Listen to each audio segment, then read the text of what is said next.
হরিনাম করব কেন, এই হরিনাম শুনবো কেন?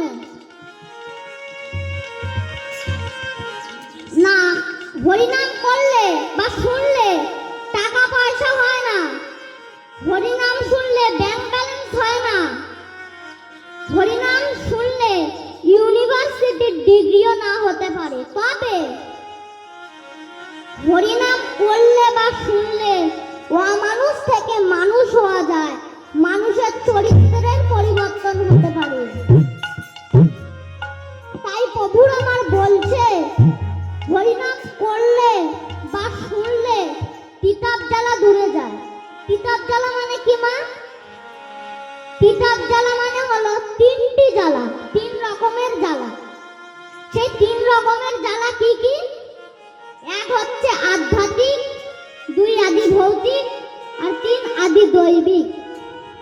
আধ্যাত্মিক মানে কি? আমার কেটে গেছে, ছিলে গেছে, মাথা যন্ত্রণা, গা হাত পা ব্যথা, মানে আমার নিজের শরীরে যা যা কিছু, তাকে বলা হয় আধ্যাত্মিক। আদি